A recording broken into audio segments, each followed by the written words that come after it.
Bom dia, meus queridos! Hoje nós iremos dar início à correção das páginas 110 a 113 da interpretação de texto à mensagem. Como de costume, eu vou começar a ler o texto aqui e vocês vão acompanhando aí do outro lado, tá bom? E logo em seguida nós partiremos para as questões. Beleza? Vamos lá. A mensagem. Um amigo nosso, comandante da VASP, que significa Viação Aérea de São Paulo, não funciona mais a VASP, conta-me a estranha mensagem recebida por um piloto americano durante uma aterrissagem. O avião da companhia norte-americana sobrevoou a Bahia, a caminho do Rio, quando um defeito no motor obrigou o piloto a providenciar uma aterrissagem no aeroporto mais próximo possível. Na Bahia, justamente na pequena cidade de Barreiras, existe uma pista de emergência, se é que se pode chamar aquilo de pista, para os aviões das linhas internacionais. Raramente é usada, mas era mais próxima da rota do avião. Assim, o piloto não teve dúvidas. A situação dele estava muito mais para urubu do que para colibri. O negócio era mesmo se mandar para Barreiras. Pediu pouso durante certo tempo, dirigindo-se à rádio local em inglês. A resposta demorou um pouco, mas acabou vindo. Alguém com forte sotaque nordestino, falando inglês, arrevezado e misturado com palavras em português, respondia que estava ouvindo e aconselhava o comandante a procurar outro local para aterrissagem. Há dias estava chovendo em Barreiras e a pista se achava em péssimo estado. O piloto, sem outra alternativa, insistiu em pousar a si mesmo e tornou a pedir instruções, ouvindo-se lá a voz dizer que estava bem, mas que não se responsabilizava pelo que desse e viesse. Acontece, porém, que isso foi dito com outras palavras, ainda no misto de português e inglês, assim, ok, you land, Betsy, their boats, I take my boat out. Eu não sei falar inglês, tá? Essa frase aqui foi em inglês, mas eu só, digamos que passei por cima porque eu não sei falar inglês. Vamos lá. Página 111. Nessa crônica, qual é a situação inicial? Ou seja, o que está ocorrendo quando começa a história. Primeiro, crônica são acontecimentos rotineiros que acontecem em nosso dia a dia.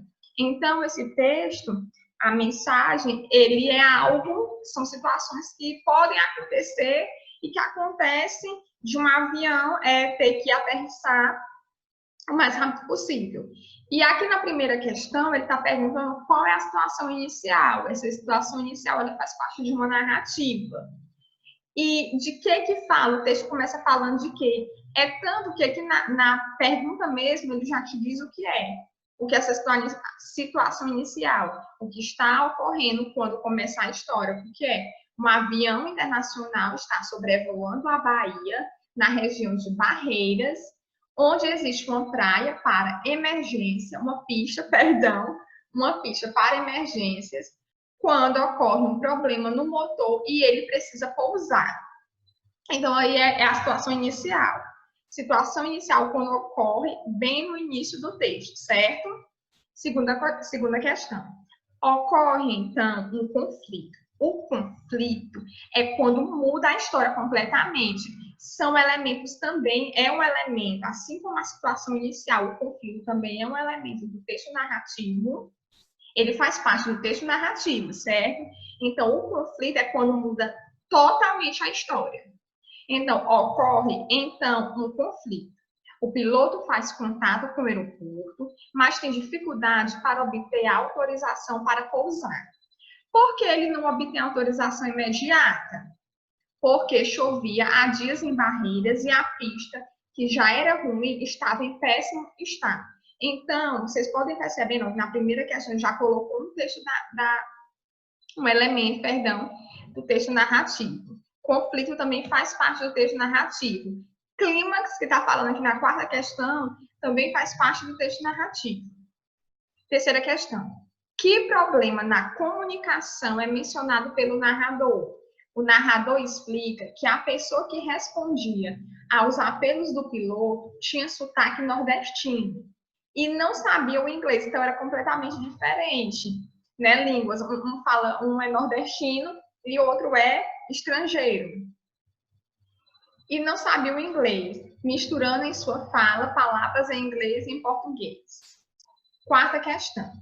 No clímax da história, o clímax é aquela parte mais tensa. É a parte que chama bem atenção, mais atenção. Então, vocês têm que ter cuidado para não trocar, porque algumas pessoas acabam trocando a questão do conflito e do clímax, porque o conflito é a parte que vai modificar a história e o clímax é a parte que chama mais atenção. Então, no clímax da história, no ponto mais tenso, o piloto pede novamente instruções para pousar. Que expressão o narrador emprega para descrever a situação em que ele se encontra? O que essa expressão significa? A situação dele estava muito mais para urubu do que para colibri. Estava mais ruim do que boa. Aí, nesse pontinho aí azul, o que essa expressão significa? A situação do piloto estava mais perto de ser classificada de ruim para boa, foi o que eu acabei de dizer, né? Se necessário, ele representa, vamos supor, vamos representar essa situação ruim de uma ave, né? Uma ave, vamos supor, o urubu, que é a gourenta. E o colibri é uma ave delicada, que é um beija-flor. Então, já está mais para o urubu, que é uma coisa ruim, do que para colibri, que é uma coisa mais delicada, delicadozinho, um beija-flor, né? Uma coisa melhor. Quinta questão, desfecho. Quando eu menciono desfecho, eu estou falando de outro elemento da narrativa. Desfecho, o que é desfecho? Quando vai fechar, quando vai finalizar a história narrativa. No desfecho, o funcionário da torre afirma que o piloto podia aterrissar, mas que não se responsabilizava pelo que desse e viesse. O que ele quis dizer? Ele quis dizer que não assumiria responsabilidade caso o piloto tivesse problemas para pousar. Certo? Então, ele não iria se responsabilizar. Sexta questão, vamos lá. A última frase do texto seria a apresentação. Em discurso direto, espero que vocês lembrem o que é discurso direto, que é quando o narrador não interfere a fala somente do personagem, discurso direto, da fala do funcionário do aeroporto. Porque o narrador afirma que essa frase corresponde à ideia expressa em não se responsabilizava pelo que desse e viesse. A frase final, que há em inglês, que eu vou ler, mas eu não sei ler em inglês. Ok, you land, dub, you take my body out. Apesar de ser uma mistura divertida de inglês e português, expressa o desejo do funcionário de não se responsabilizar pelo que viesse a acontecer com o avião ao pousar. Sétima, nessa crônica, o narrador participa dos acontecimentos? Sim ou não? Não, porque o narrador diz no início do texto que está reproduzindo a história que um político amigo dele lhe contou, certo? Oitavo, na fala do funcionário há duas palavras, uma em inglês e a outra em português, que funcionam como um trocadilho por terem som parecido. Que palavras são essas? Bode e body. Eu não sei se está certo, mas eu acredito que seja, né? Porque são bem parecidas. Então, pode ser que esteja o mesmo som. My body. Então, música assim, se eu não me engano. Nona. Releia novamente o trecho a seguir. Na Bahia, justamente na pequena cidade de Barreiras, existe uma pista de emergência. Se é que pode chamar aquilo que é a pista, aquilo de pista, para os aviões das linhas internacionais. Letra A. O emprego do pronome aquilo, nesse caso, refere-se a quê? refere-se à pista. A pista em Barretos, dizendo aquilo, só que ele está falando de longe, aquilo. É como se você fosse dizer aquilo ali, aquilo, longe. B. Porque o uso desse pronome, que esse aquilo, atribui um caráter negativo ao elemento a que se refere. Primeiro, vamos lá. O pronome aquilo confere um caráter negativo à pista, por designada de uma forma indefinida como algo que não pode ser descrito, sem forma. Tipo assim, aquilo ali, aquilo. Não tem um nome, eu só estou me referindo àquilo, certo? 10º. Copie do texto um exemplo de discurso direto e um exemplo de discurso indireto. Pessoal, eu quero mencionar para vocês a questão da diferença do discurso direto para o indireto. O discurso direto é aquele que somente o personagem fala, não tem interferência do narrador. Já no discurso indireto, quem vai falar é o narrador. Tanto a voz dele mesmo, dele narrador, como a do personagem que vai falar ele, o narrador. Então, vamos supor um discurso direto. A última frase do texto. Qual é a última frase do texto?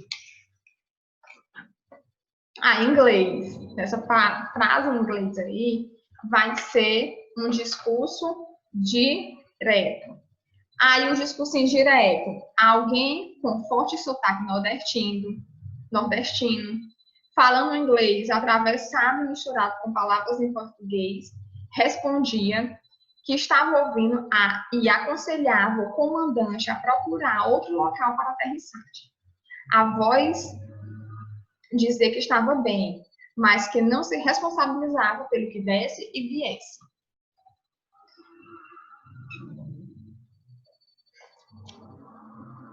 Vamos lá, ainda falta esse pontinho aí, perdão. Explique por que foi especialmente importante dessa crônica o uso do discurso direto. Porque o discurso direto, ele faz parte nessa crônica da construção do humor, né? Porque geralmente a crônica, ela é um gênero humorístico, né? Porque se a frase final fosse apresentada em discurso indireto, perderia totalmente esse efeito. Certo, meus amores? Até mais, beijinhos. Bons estudos.